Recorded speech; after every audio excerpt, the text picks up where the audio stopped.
Hello, this is chapter 15, Microbial Mechanisms of Pathogenicity. So this first part is just a lot of terms, a lot of definitions, and I thought it'd just be more fun to do it in a kind of guess first.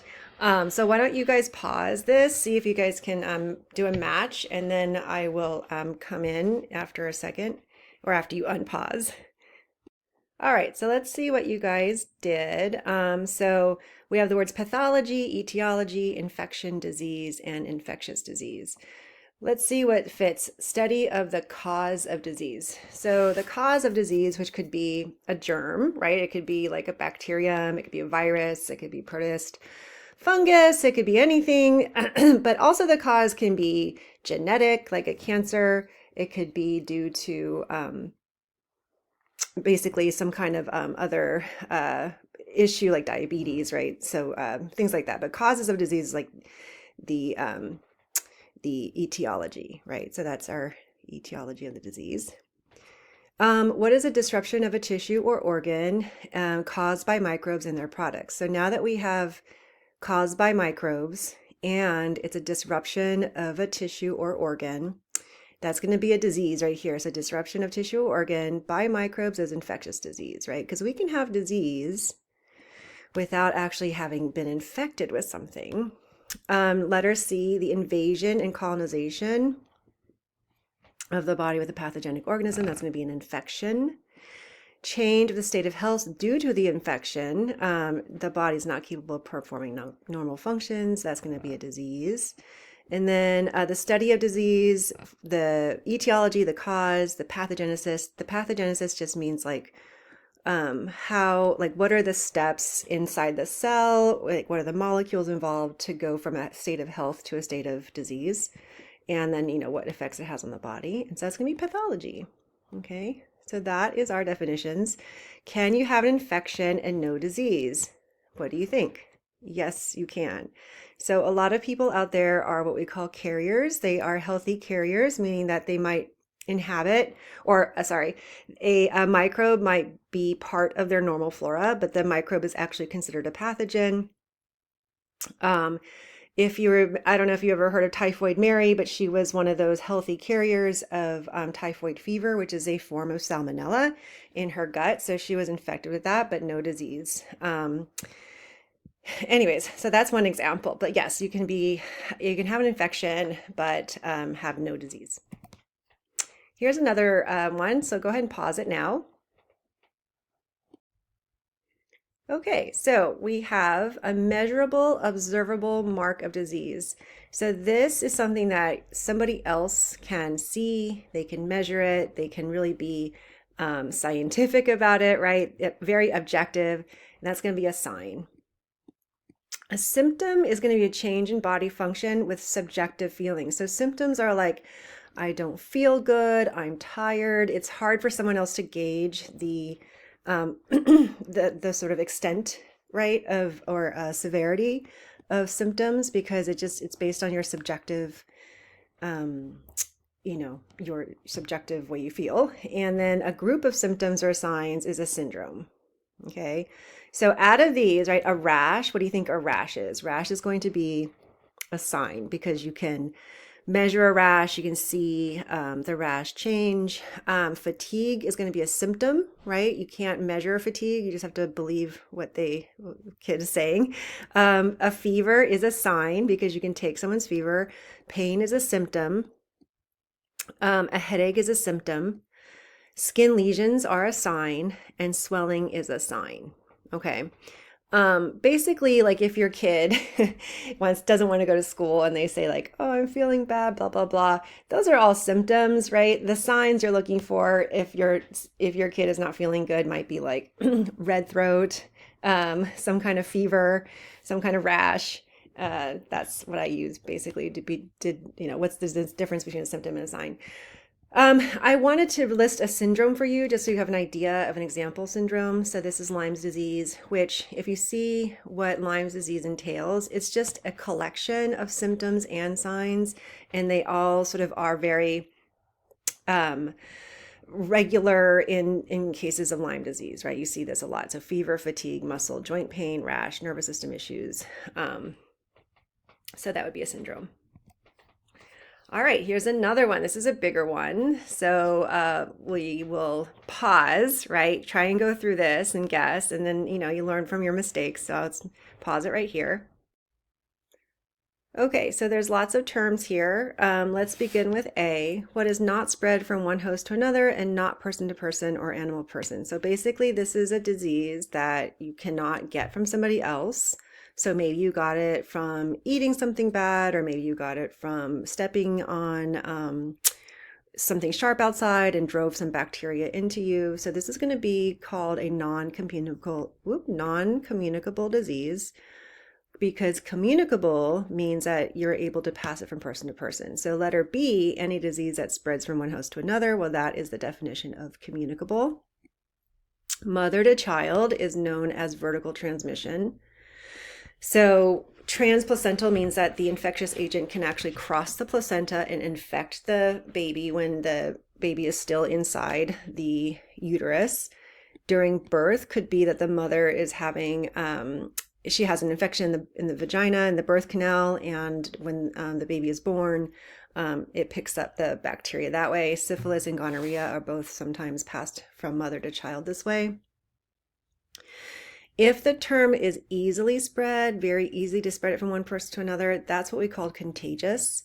So it's possible to have a communicable contagious disease as well as a communicable non-contagious disease, meaning that you could catch it from somebody, but it might be a little bit more difficult to catch it from somebody. Some communicable diseases that are a little bit less not contagious would be something like any sexually transmitted infection, right? It's not easily gotten. Like something with like measles is very easily gotten. It's in the air. Letter E is usually caused by a microorganism that inhabits the body, and it only occasionally causes disease. That's going to be down here with opportunistic. It's an opportunistic pathogen. Diseases are not transmitted between humans, but can be directly transmitted from animals to humans. So when it is primarily a disease of animals and it occasionally gets passed to humans, that's what we call a zoonotic disease. Okay, so we look at the word zoo, right? The zoo, it means animal. Let's look at letter G, any disease caused by direct effect of a pathogen. That's going to be G. So any infectious disease is caused by direct effect of the pathogen. Letter H occurs after procedures involving wound treatments, catheterization, or surgery. And then if we look at the two that are left, I is disease acquired in hospital settings. So the letter H is specifically talking about you have some kind of wound, there is a surgery, there's some kind of incision with the body, and then that becomes infected. So that's going to be an iatrogenic. Whereas if you go to the hospital because you might have hit your head, so they ask you to stay overnight, but then you actually pick up something like pneumonia while you're at the hospital, that's called nosocomial. Okay, so iatrogenic is you have to have some kind of like incision. And I thought that we could just look at these and match. So if you want to go ahead and pause, we can pause here. All right, so let's go. Food poisoning sounds like something that you can't get from somebody and you can't give it to someone. So this is going to be a non-communicable disease. We have measles that we know is very, very communicable, right? Very contagious. So that's going to be our contagious disease. Gonorrhea is going to be best fit with a communicable disease. It can also be an infectious disease. So some of these will actually fit both. So why don't we go ahead and put, gonorrhea and measles is also an infectious disease, right? Baby born with HIV, that's going to be a vertical transmission. Then we're going to have rabies or monkeypox. These are normally found in animals, but occasionally we see it in humans. So that's going to be a zoonotic disease. Acquiring pneumonia after coming into the hospital for a broken leg, that's going to be our nosocomial. And then Oh, I skipped F. Developing necrotizing fasciitis. Necrotizing fasciitis, this is a really scary disease. Necrotizing means that your tissue is necrotic.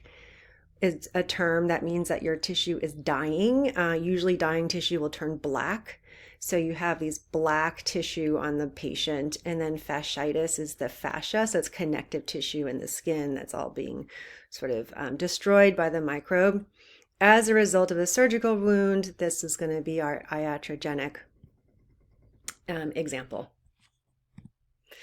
All right, some more fun matching. Let's see what we can do. I'll pause it. So if you're back from the pause, we have acute, chronic, subacute, and latent. So acute disease is going to be something that develops rapidly and lasts a short amount of time. Okay, so it's going to, just come on very quickly, go away really quickly. It doesn't linger any more than it has to. If we look at our sort of examples down here, which of these might be an acute disease? The flu, right? Because you can get the flu, it knocks you out for a week, but then it's over.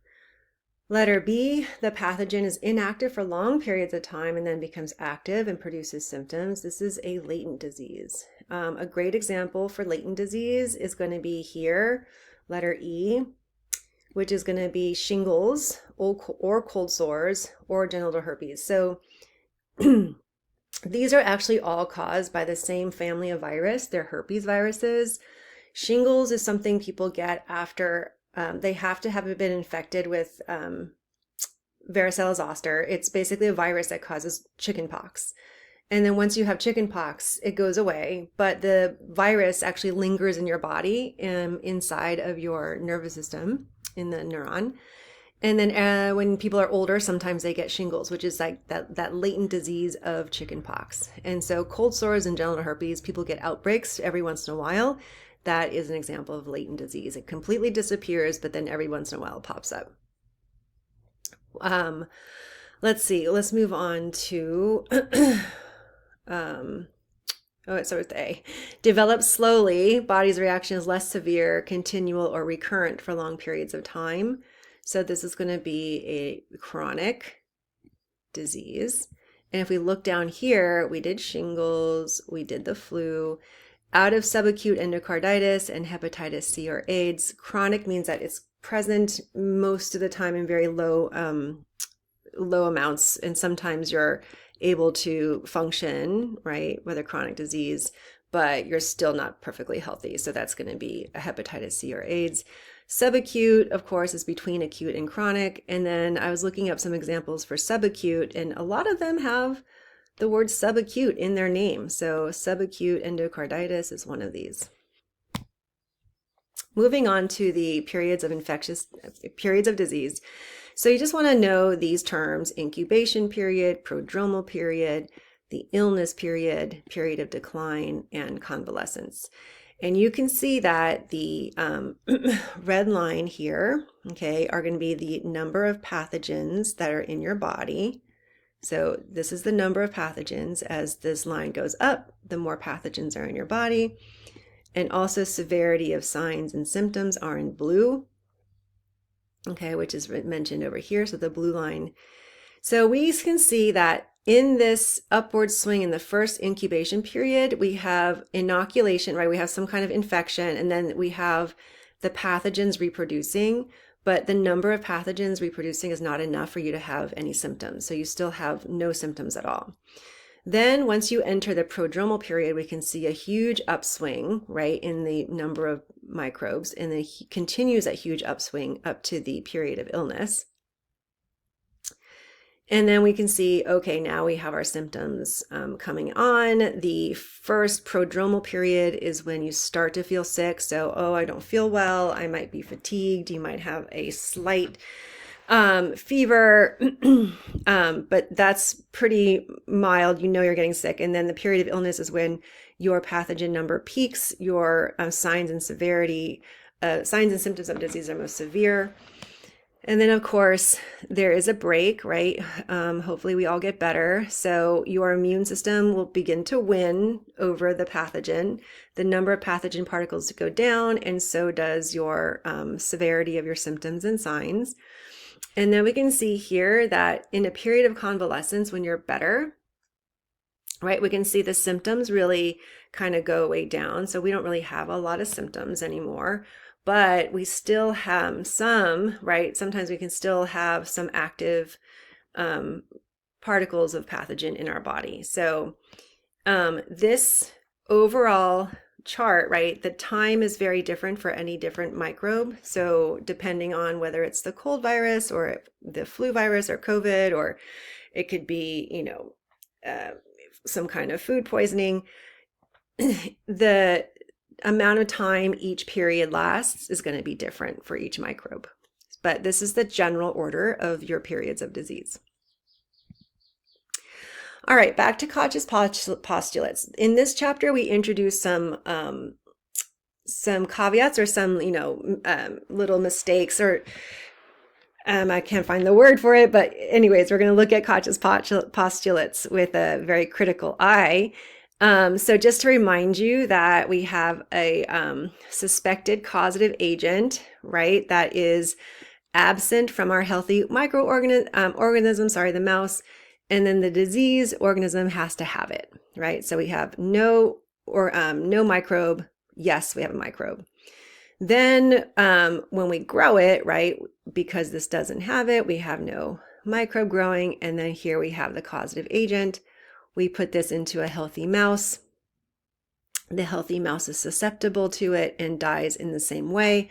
And we get the same causative agent out of that. And this is, again, right, thought to show that one particular disease is linked to one particular microbe, which is actually a very, huge step forward in the whole microbiology, history of microbiology. However, there's some things we need to talk about. Not all microbes can use Koch's postulates to be discovered, and this is it. So,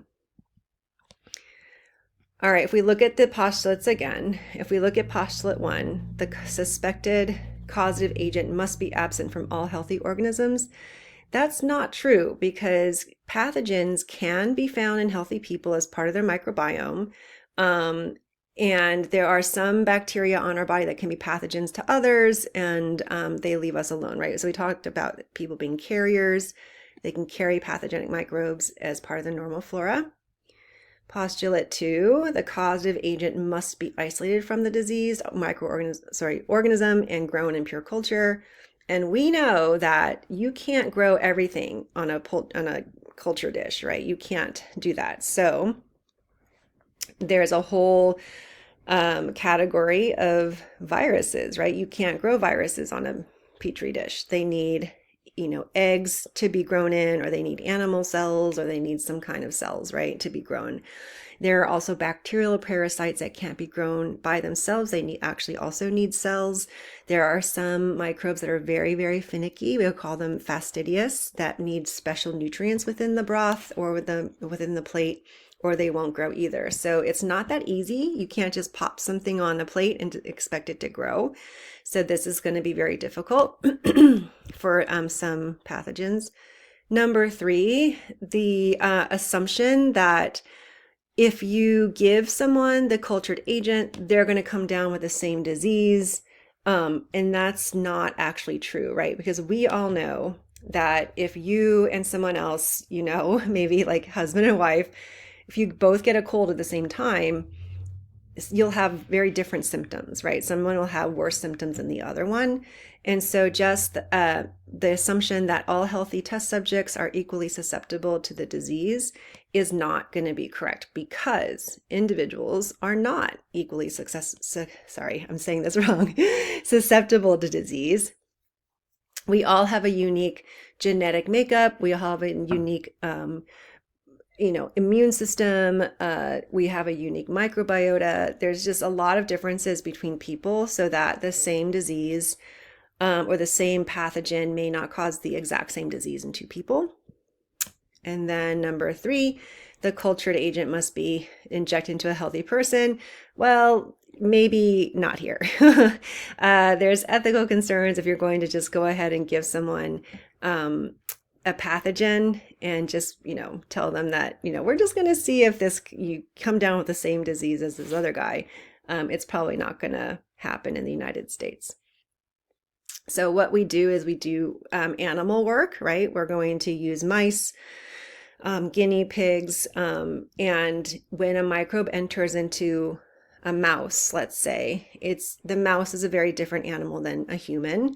And so there are different limitations to, the identity or the identicalness of like the symptoms and signs. So on top of that, I want to point out that some microbes will only infect humans and not a mouse model, let's say, or not animals, like HIV, which is H stands for human immunodeficiency virus.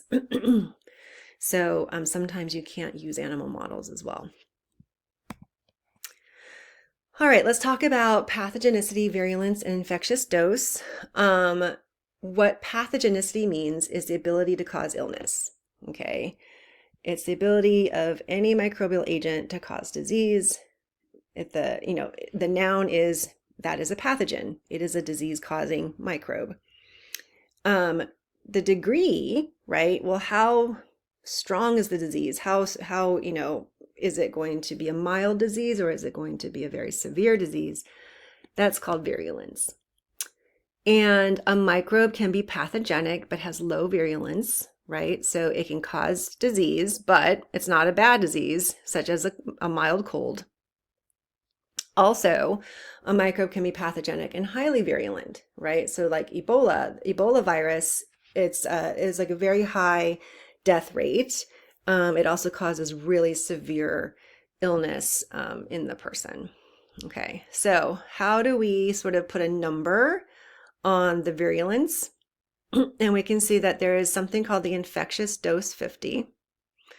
The infectious dose. The infectious dose is the minimum number of microbes required for infection to proceed. Microbes with a small infectious dose have greater virulence. So think about this, right? So let's look at measles. Measles, it only takes one virus to get measles. That's the minimum number of microbes required for an infection to proceed. You only need one to get measles. That means that one measles virus is highly virulent. It can enter a cell, start to reproduce, very quickly, make an army of measles viruses and take over the body, right? Because measles is like a huge, severe disease in itself. If we look at something like down at the bottom, cholera. For cholera, which is caused by a bacteria, this is Vibrio cholera, you need, how many cells is that, right? 100 million cells in order, and that's the minimum, right? Somehow you're going to have to accidentally drink 100 million cells or eat in your food in order to get cholera. Remember, these cells are really small, so it's possible, right? All you need is sort of like tainted water. Maybe you wash the food in tainted water, or, poor septic systems exist in the world. But it's a lot more difficult to get cholera because you need so many cells in order to actually create this infection. So the virulence of Vibrio cholera is low. It's not that virulent because you need almost 1 billion cells for it to cause disease. Okay, so there's something called the median infectious dose 50. This is what I was talking about earlier, ID50. And this is the number of pathogens, cells, or virions required to cause active infection in 50% of inoculated animals. So this is not the minimum infectious dose, but it's what dose does it usually require, right? So it's sort of a median, meaning like the average, that if we gave it to some animals or humans, 50% are going to get sick. So 50% won't, but 50% will. So that they just use this as a marker, median infectious dose 50. So same thing, we can think about like when your ID50 for the hepatitis A virus is 10 to 100 virions, or norovirus is only 1 to 10. That means that these viruses are pretty virulent, right? Because it only takes a few viruses to enter the body in order to cause infection. When you look at other things like, let's just take a look here, right? E-tech, these E. coli, food poisoning, most of these are food poisoning. You have to ingest a lot of them. So this is the median dose for half people get sick and half people don't. So you can say that, these guys are not as virulent as these viruses, but they can still cause disease, obviously. Okay, so that's ID50. So we want to know the definition of ID50. And here's a question, right? So anthrax is caused by a bacterium called Bacillus anthracis. It is a spore former in the soil. And so there's 3 forms of anthrax basically on how did that spore get into your body. Cutaneous anthrax, which is a form of anthrax, it's a skin infection. It's kind of a nasty skin infection, but it's infects the skin through a cut. You need about 10 to 15 endospores. The ID50 is 10 to 15 endospores, and then 50% will get cutaneous anthrax. The ID50 of inhalational, so you're going to inhale these spores, 10,000, 20,000, and then gastrointestinal anthrax, the ID50 is 250,000 to 1,000,000 endospores. So what do you think is the most common one, because it's the easiest to get, right? It's going to be the cutaneous anthrax, because it's probably very possible to get 10 to 15 endospores in a cut or a wound. And so that's where the name wool sorter's disease comes from. Wool sorter's disease, people who work with sheep and shear the sheep, oftentimes get cutaneous anthrax because they are working with sheep. The sheep is in the dirt. The sheep's wool is very dirty with and can contain those spores. And then in the act of shearing the sheep, right, you can imagine you can get some nicks, and then you would have an infection with those spores. Okay, LD50. So now we're talking about death, right? So the median lethal dose is typically determined by using animal models. Of course, it's not very ethical to use people. You can argue it's not ethical to use animals. The LD50 is the number of pathogenic cells, virions, or amount of toxin required to kill 50% of the infected animals. Okay, so if we look at the a graph, like this is used to determine LD50 by plotting the concentration against the infected test animals. So if we look at the number of pathogenic agents, this can be the number of cells or number of viral particles, virions, and then what's the mortality? So if we look at, as in this blue line, right, the more we give to the person, they will start to, so at 10%, right, 10% of the population will die if we have between 10 to the 1, 10 to the 2, right? So between 10 and 100, something, maybe this is like 80, 10% of those experimental animals would die with that. And then if you keep going, right, we see that 50%, so 50% of those animals died when we are at 10 to the 4, right? It was 1, 2, 3. You just add 4, right? So 10,000. So 10,000 cells that's the LD50. Okay, and you can see as we continue to go up, there's going to be, more and more death with the more particles that you give. One interesting example is botulinum toxin. So this is the toxin that we use in Botox that freezes your muscles, and it has the lowest known LD50, which means it's very toxic, right? In this example, the LD50 is very low. So this is about 0.00001 grams per kilogram. Okay, So this means that 1 billionth of a gram of botulinum toxin is enough to kill half the test population. So when you get, if someone gets Botox, go to a reputable place. They know how to dilute the Botox because getting too much is actually really, really bad. It could kill you. All right, so let's talk really quickly about pathogens, primary versus opportunistic, right? A primary pathogen is also called a true pathogen, and it's going to cause disease no matter what. You're a healthy host, a healthy person, and it just, you get infected with this guy and it causes a disease. So like the cold or the flu, you can be perfectly healthy. Someone coughs on you, they gave you the flu, and now you're down, right? So that's a primary pathogen. An opportunistic pathogen only causes disease if someone is immunocompromised, or there's some kind of compromise to the host defenses, okay? These compromised to the host defenses includes your body's protective barrier. So simply having a cut or maybe a burn wound is an opportunity for those pathogens to infect it because your skin is gone. That really nice barrier of skin, which holds lots of bacteria from getting into your tissues, that's gone, right? So that's actually considered a compromised area of your body. It can also be that the immune system is not functioning as it should. Maybe the person has cancer, maybe they're on chemotherapy, maybe they are malnourished, or the normal microbiota overgrows. Okay, so we have some examples here. We can introduce microbiota to a different area of the body. This is going to be an opportunistic infection because in our colon, E. coli lives in our large intestine, in our colon.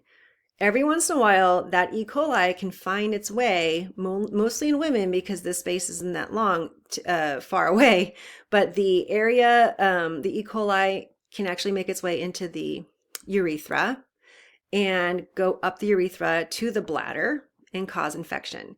So E. coli is not really, it's basically out of place, right? It's actually supposed to be in your colon. It does not cause disease in your colon. It's a normal flora, bacteria there.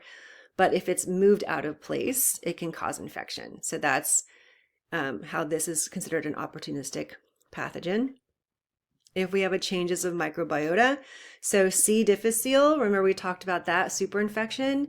If you have a change, so someone's on antibiotics for a long period of time, those antibiotics are killing off your infection, but they're also killing off a lot of your microbiota. Clostridium difficile, which is naturally resistant to a lot of antibiotics, can overgrow and cause a superinfection. So that Clostridium in this example is our opportunist. And we can have a compromised immune system, right? So what could compromise our immune system? I think I mentioned them already. Who are considered immunocompromised? Infants and children, the very young, because their immune system is immature. The elderly, the very old. There is no exact age here. I looked it up, thank goodness, because I was afraid I was going to be in there. They have a weaker immune system. Okay, the thymus is shrinking. The body is just not as regenerative or active as it was in the young. Pregnant women are considered immunocompromised because it is true that the immune system of pregnant women are suppressed because they are through evolution, right? If the mother's immune system, we don't want the mom's immune system to attack any of the foreign tissue or foreign blood that might be on the baby. So we don't want the mom to reject the baby. So pregnant women do have their immune system suppressed by their own body. The pre-existing disease, so maybe they have cancer, maybe they're diabetic, people undergoing chemotherapy, so some kind of medication. This doesn't have to be chemotherapy for cancer. It can be any kind of medication. It could be something that if you have Crohn's disease or colitis, some kind of inflammatory disease that you have to take steroids for. Steroids are very immunosuppressive. You can be born without a good immune system. You're born with a deficient one. You could be infected with a virus that attacks your immune system, and also any of these open wounds and burns. And this is our baby. I don't know why there's two pictures here, but this is our example of thrush, which is an overgrowth of Candida albicans. This is something you see in infants because, again, they don't have a mature immune system, so the yeast inside of the mouth can overgrow, and that's thrush. All right, so moving on to the portals of entry. So we can kind of look at through this picture here, and we can find that most of our portals of entry are going to be through mucous membranes. And most of our mucous membranes where bacteria get in or viruses get in are respiratory and gastrointestinal tract. Okay. Breathing in droplets, right? Aerosol spray, airborne illnesses, and then GI, which would include eating and drinking, or yeah, like somehow the pathogen gets into something you're eating and drinking. There are some other terms here. Parenteral route is through broken skin, or through broken mucous membranes. Both skin and mucous membranes are a great natural barrier. Skin is tougher, right? Skin's on the outside. And so the ways that things get through skin out, the skin would be wounds, insect bites, animal bites, and any kind of sort of prick or cut. All right, so we have portals of entry. So I think the 1, 2, 3 here is like, what are these steps of disease, right? So 1 is exposure. How do they get in? This is just an example of parenteral route. Number 2, once they're in, they have to attach to your body, right? You can't, our mucous membranes produce mucus for a reason, and that is to trap microbes and to move them out. And so in order to stay inside of our body, we're going to need to attach. So those pathogens will have some kind of adhesion that attaches to the host cell. Protozoans use hooks and barbs. Spike proteins on viruses can attach to receptors on our cells. The production of slime layers and capsules, these are really good for bacteria. They're sticky. They're going to allow the bacteria to attach to cells. They can also attach to your teeth, right? This is the slime layer. There's one microbe in your mouth, Streptococcus mutans, that has a slime layer, and it really just attaches firmly to your teeth. So that is beneficial for them. In helminths, we have, this is our worms. Remember, our tapeworm had a scolex with hooks and then suckers as well to attach to your organs. And then lastly, biofilms, right? Biofilms are really great ways to adhere to anything. You could go into burn wounds. Pseudomonas aeruginosa will cause a biofilm in burn wounds, biofilm in cystic fibrosis, middle ear infections, because it's very persistent. Pseudomonas aeruginosa, because it can hide in those biofilms, it's sort of difficult to treat because it's not going to, the bottom part of the biofilm is going to be protected, right, by all those like glycocalyces, the proteins, the carbohydrates. So it's very difficult to get all the way through the biofilm with persistent infections like with Pseudomonas aeruginosa. All right, so once you're attached, then you invade. And how do you invade the local tissue? Some will actually enter the cells using endocytosis. Some, when they go into the cells, they can produce proteins that lyse the phagosome before it fuses with the lysosome. I don't have a picture of that, but let's just draw it real quick. So if this is a cell and this is a bacteria, okay, the bacteria is going to enter into the cell.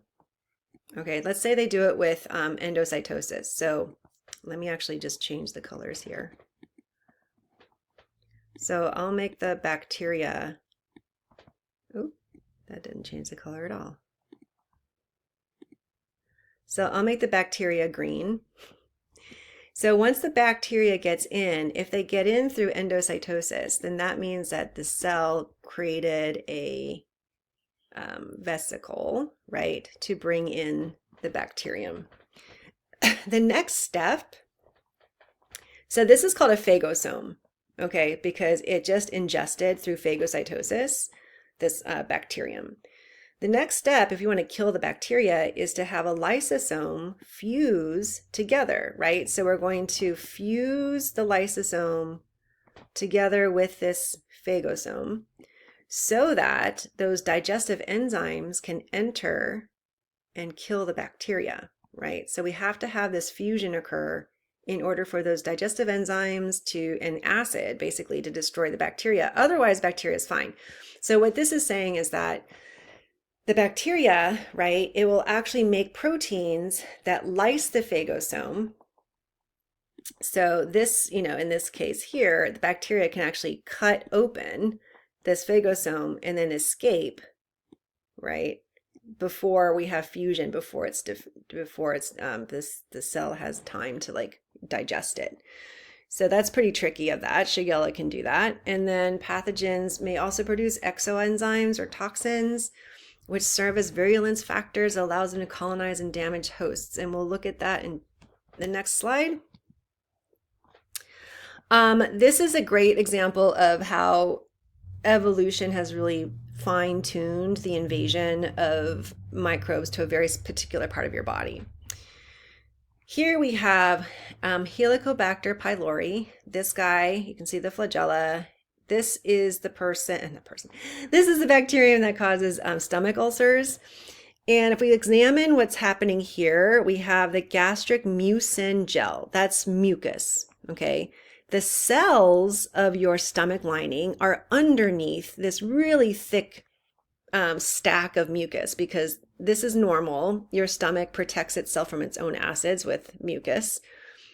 And this guy wants to survive in the stomach. So the stomach acids keep mucin lining very spongy gel-like state. The consistency is impermeable to the bacterium H. pylori. However, okay, so this H. pylori, he can't get in because it's very difficult to. However, the bacterium releases urease. It's an enzyme which neutralizes the stomach acid. This causes the mucin to liquefy and the bacteria can swim right through it. Pretty tricky, right? So this bacteria pumps out urease, which is an enzyme, right? So this would be considered an exoenzyme. Exo meaning secreted outside the cell. It's an enzyme that neutralizes the stomach acid. And now this guy can get in and infect the cell proper. All right, patterns of infection. So once they get in, we can have a localized, systemic, and focal. Localized is something like it's just in one spot, it doesn't move, a boil, some kind of cut. You guys know what a local infection looks like. Could be a cavity.